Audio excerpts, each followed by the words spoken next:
Voilà, la suite, donc la troisième vidéo sur le deuxième ou troisième principe de tout ce qui est en haut est comme ce qui est en bas, tout ce qui est en bas est comme ce qui est en haut.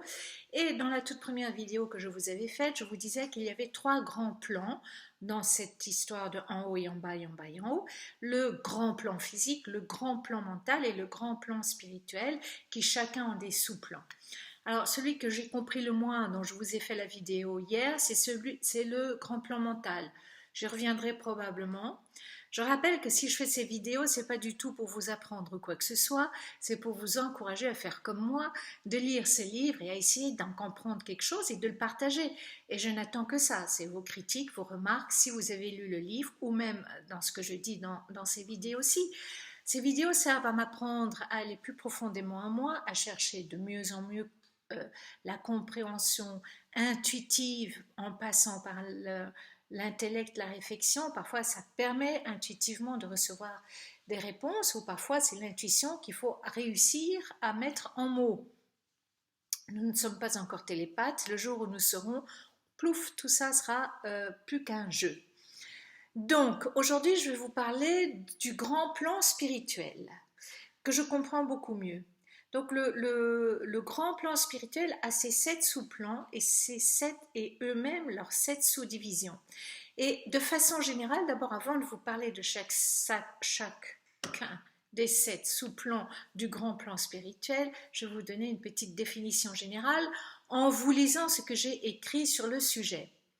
Donc, les 7 sous-divisions comprennent des êtres extrêmement vivants avec un esprit et un mental très puissants et dont il est même difficile d'imaginer la supériorité en possibilités créatrices.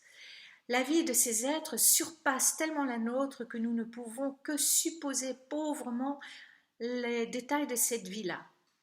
Vous allez tout de suite comprendre quand je lis tout ceci, vous allez dire ah ben oui c'est un tel, ah ben oui c'est ceci, ah ben oui c'est cela. Et bien sûr ce sera décrit dans les 7 sous-plans. Alors pour ces êtres-là, du grand plan spirituel, nous ne sommes presque rien. Ils ne voient pas nos pensées comme extraordinaires ni fabuleuses. Euh, Ça c'est un petit peu ce que déclare le Kybalion, mais peut-être pas. Hein. Je ne sais pas comment le Kybalion peut savoir ça, mais on ne sait jamais.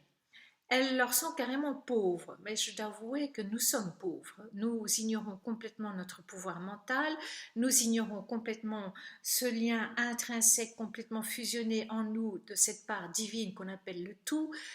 Donc oui, ça crée une très grande pauvreté. C'est un peu comme si des humains mettaient sur leurs yeux une incapacité de les utiliser pour voir en disant mais non, rien n'existe, et puis ils enlèvent leur bandeau des yeux et puis ils voient tout. Alors, notre processus mental, c'est le processus mental, il faut bien comprendre, je l'ai expliqué dans toutes les autres vidéos, notre processus mental n'est que balbutiement de nouveau-nés comparé au leur. Leur matière, leur corps proviennent des plans physiques, c'est ce que je disais, hein, les plus subtils et sont impossibles à percevoir et toujours pour nous, et à percevoir et toucher, excusez-moi, pour nous des plans physiques plus lourds et plus denses. Je me demande même si les personnes qui décèdent, en effet, ce ne serait pas ça le fameux corps lumineux ou ressuscité dont parlent les églises, pas tant la Bible, qui est un réel corps, mais très impalpable. Voilà, en tout cas Jésus a pu être touché par saint Thomas. Mais de nouveau, faisons-nous confiance aux évangiles ou pas? Je vais probablement vous révéler des choses ici que vous ne soupçonniez pas encore, mais je vais vous dire, dans le bouddhisme, ces 7 sous-plans du monde spirituel, ils les connaissent très très bien. Donc pour moi, je n'ai pas été étonnée en lisant ceci. Alors tous ces êtres jouent, absolument tous, un rôle dans les affaires de l'univers. Ils sont vraiment réels, c'est pas de l'imagination. Leur intervention et assistance constante depuis le début ont conduit à énormément de légendes, ont amené à créer des religions et des traditions. Alors, ils se sont bel et bien toujours mêlés de nous imposer leur connaissance et leur pouvoir sur le monde, bien sûr, sous la domination de la loi du tout. C'est-à-dire que ces êtres certains attendent qu'on les appelle, d'autres viennent et imposent. Mais ils sont eux aussi sous la loi naturelle, il n'y a pas de souci. La loi naturelle touche tout ce qui est imaginable et pas encore imaginé. Malgré leur puissance, ils sont sujets au processus du tout, au processus de la loi naturelle, dont ils sont la création eux aussi. Enfin, ils sont la création du tout. Hein. La loi naturelle ne crée, mais grâce à l'énergie du tout. Ils sont soumis eux aussi à la loi naturelle, ils sont quand même et resteront mortels. Et ça, c'est important de le comprendre. La seule chose qui soit immortelle et qui est là de façon pérenne, inchangée et inchangeable, c'est le tout. L'appeler Dieu est un piège et vous allez comprendre pourquoi, justement en expliquant le grand plan spirituel. Par contre, leur plan est quelque part situé immédiatement au-dessous de celui de l'esprit absolu. Donc il y a le tout, éventuellement je continue à l'appeler Dieu ou le divin, et juste en dessous il y a ce grand plan du monde spirituel qui est très puissant. Alors je rappelle dans ce contexte du grand plan spirituel que les mots esprit tels que l'utilise hermétiste signifient un pouvoir vivant, une force animée, une essence intime, une essence de vie. Il ne faut pas confondre, surtout pas confondre cela avec celui qui est souvent employé, qu'on appelle spiritualité, qui veut dire religieux, ecclésiastique, éthéré, saint, etc. etc. Ce qu'on appelle la spiritualité, c'est pas la même chose que l'esprit, le grand plan, enfin l'esprit du tout, ou l'esprit qui est dans le grand plan de l'esprit. Alors, ceux qui se déclarent hermétistes, dans le livre Le Kybalion, l'esprit c'est le principe animant. Bon, c'est l'énergie, quoi. C'est l'énergie vivante, intelligente. Mais j'en ai parlé dans les autres vidéos. Hein. Ils y joignent l'idée de pouvoir, d'énergie vivante, intelligente et est une force mystique hyper puissante, évidemment. Alors, se retrouver au point zéro, ce dont je parle assez souvent, c'est être, selon les fameux trois initiés du Kybalion, qui explique que l'esprit est, l'esprit principe animant, l'esprit pouvoir, l'esprit énergie vivante et l'esprit mystique. Alors, c'est absolument pas du tout comparable à la spiritualité qui concerne les religions, l'ecclésiastique, les pratiquants, une doctrine visant à se spiritualiser. En fait, il faut bien comprendre ce que veut dire le mot spirituel. Le mot spirituel veut dire être en relation avec le tout, avec les anges, avec les humains, avec les animaux, avec les plantes, avec tout, évidemment ce qui existe. Être en relation avec son prêtre, être en relation avec ses parents, être en relation avec son ami, ça veut dire spirituel. Ça, c'est le mot spiritualité. Quand vous êtes en grande relation avec la nature, vous êtes en pleine spiritualité. Quand vous avez une relation magnifique avec vos amis, vous êtes en pleine spiritualité. Souvent, on confond spiritualité à méditer, à prier, à se soumettre à une religion. Non, ça c'est des... Il y a beaucoup de gens qui prient beaucoup et qui n'ont aucune relation avec leurs voisins, aucune relation sociale, qui ont même beaucoup de mépris. Donc, c'est pas ça la spiritualité, ok? Alors, l'esprit des hermétistes n'a rien à voir avec l'éthéré, ni la sainteté, ni aucune morale spirituelle, ce que je viens d'expliquer. C'est juste pour comprendre et donner un mot à une superbe force. Voilà. Conformément au quatrième principe de polarité, ce pouvoir spirituel peut être employé dans un but honorable ou mauvais. Donc, on associe toujours au mot spiritualité des gens bons, gentils. Non. Le pouvoir spirituel est un pouvoir qui vient de la puissance de l'esprit et on peut l'utiliser positivement, négativement, pour faire du bien, pour faire du mal, ou les deux, ou tout mélanger. D'où la nécessité d'être très conscient de ce qu'on veut. Les religions ont conceptualisé le quatrième principe de polarité en créant un Dieu pour le bien. Et plus je discute avec des amis sur les réseaux sociaux, plus ils disent Dieu n'est que amour, Dieu ne peut pas accepter le mal, Dieu n'est pas le mal. Non, non, non, non. Dieu n'est rien du tout de tout ça.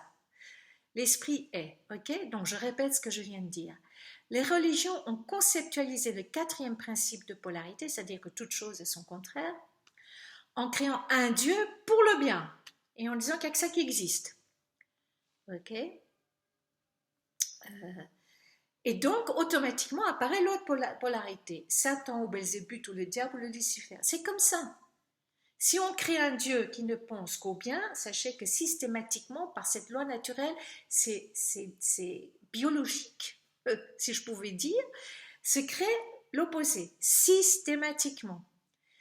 C'est ridicule et arrêtons de vouloir dire c'est le bien qui va gagner sur le mal. C'est impossible. Vous voulez gagner quelque chose, vous unissez les deux. Et ça recréera quelque chose d'équilibré et de juste et qui ne fait plus de mal à quiconque ni à qui que ce soit. Ce sera juste est. Ou les gens qui vivront des choses compliquées n'y verront plus du mal, ils y verront du défi. Et puis, enfin bref, on ne va pas commencer là-dedans parce qu'en effet, il y a beaucoup de oui mais, oui mais, oui mais. Alors, s'il y a les bons anges, il y a donc les anges déchus. D'accord? De toute façon, utiliser ce pouvoir spirituel est un acte. Donc cette puissance de l'esprit, du pouvoir spirituel, alors comme c'est dit plus haut, je mettrai quelques notes en dessous de la vidéo, vous inquiétez pas. Utiliser ce pouvoir spirituel, c'est un acte. Okay? Et donc, sans l'ombre d'un doute, ces actes ont aussi leur retour par le cinquième principe du rythme. Ça fait partie de la loi naturelle. Ne demandez pas à Dieu, s'il te plaît, bénis-moi et punis mes ennemis. Ça ne marche pas comme ça. Les ennemis qui vous ont fait du mal intentionnellement reçoivent le retour direct. Donc, parfois, il suffit d'attendre. Ok? Bon, et l'organisation de la société, c'est autre chose. Ok? Il n'y a pas besoin de morale à rajouter lorsque le cinquième principe du rythme est bien compris. Vous comprenez ça? La morale, c'est plus pour nous organiser au niveau sociétal, mais le tout, dans la loi naturelle, je le répète, il n'y a pas de morale. C'est nous qui décidons ça. Et de nouveau, je reviens à ce que j'ai dit dans une autre vidéo. Comment est-ce que je puis décider ce qu'est la morale si je refuse mon incarnation, si je me considère comme complètement éthérée et illusoire? Si je suis illusoire, à quoi sert une morale? La morale vient de mes expériences, de ce que nous vivons, de ce qui a été créé, pas créé, et nous concluons, ça marche pas, ça fait du tort, ça tue.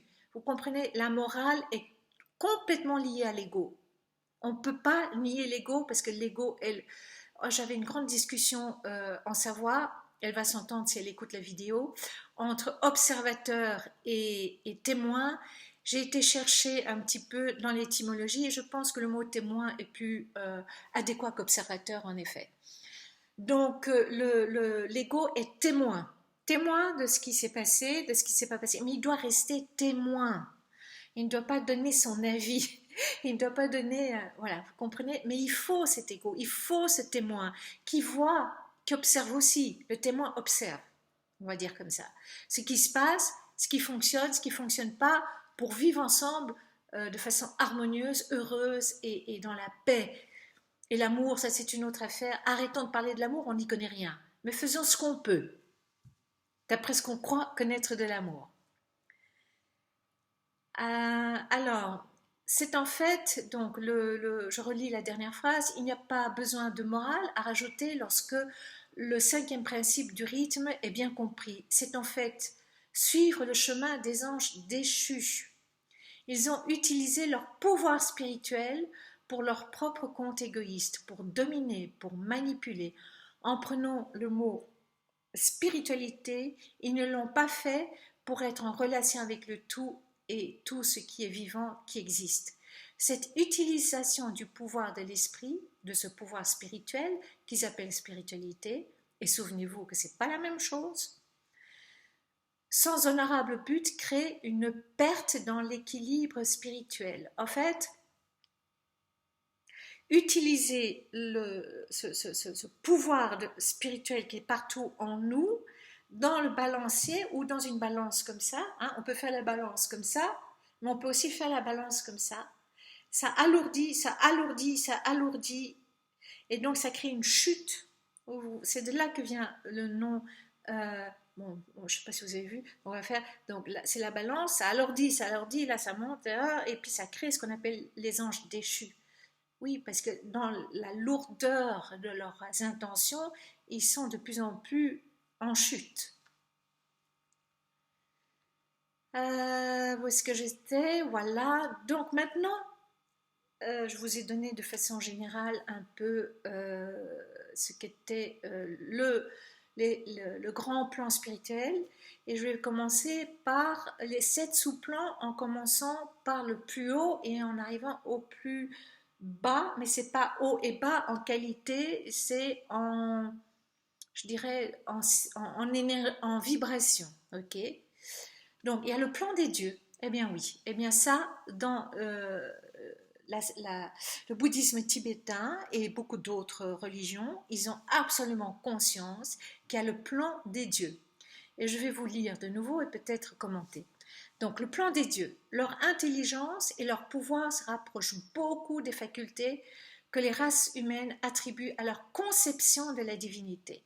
Et tout à l'heure, j'expliquais que les gens ont une idée conceptuelle de ce qu'est Dieu, mais c'est des dieux qui existent. Ok, c'est pas encore le tout, l'origine de tout. Donc, ces dieux rejoignent beaucoup cette conception. Il y a des dieux qui sont tout amour et il y a d'autres dieux qui sont tout guerre. Hein? Dans la mythologie grecque, je crois que c'est Diane, la déesse de la guerre, etc. Donc, donc ça existe. C'est pas de la légende, ça existe, d'accord? Alors, ils sont incroyablement supérieurs à tout ce que nous pourrions rêver. Je vous donne par exemple Enki et Shiva, ce sont des dieux qui savent créer, des dieux qui savent manipuler la génétique, c'est des dieux créateurs et savent faire beaucoup de choses. Le fameux Yahvé, c'est un de ces dieux-là aussi. D'ailleurs, quand on lit la Bible, Yahvé est jaloux, Yahvé ordonne ceci, Yahvé a ses favoris. Après, on peut évidemment toujours lire ça de façon beaucoup plus... il y a toujours moyen de trouver la source derrière tout ça. Néanmoins, si on prend à la lettre, et pourquoi pas avoir écrit des livres à la lettre d'un Dieu très très très puissant, Yahvé, qui punit et qui récompense. Ils agissent avec beaucoup de puissance dans l'évolution et les affaires de l'univers. Ça, on peut le constater. En quelques mots, les dieux ou le Dieu qui nous donnerait des missions, qui nous punirait et même qui nous pardonnerait est un Dieu du monde des dieux.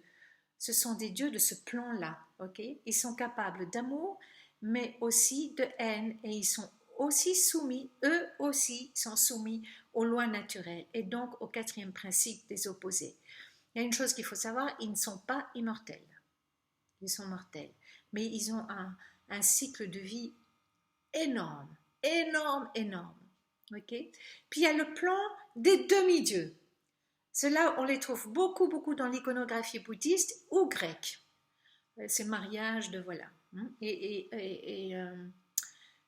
Quand on lit dans la Bible et les géants tombèrent amoureuses des femmes des humains, ça a dû créer peut-être une espèce humaine un peu demi-dieu. Mais ce n'est pas encore je vous le répéterai toujours, ce n'est pas encore cette fameuse source ou ce fameux Dieu que prétendent être les religions.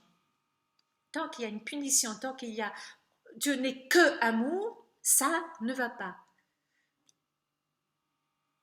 Il est tout. Et tout n'exclut rien. Tout, c'est tout, sinon c'est pas tout.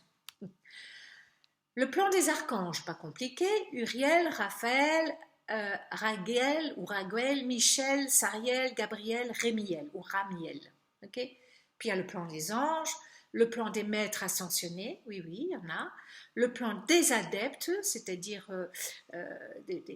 par exemple, je pourrais être adepte d'un maître ascensionné, Jean Melchisédek, mais ça peut nous aider à peut-être comprendre ce mystère du tout, mais voilà. Et puis il y a le plan des anges déchus.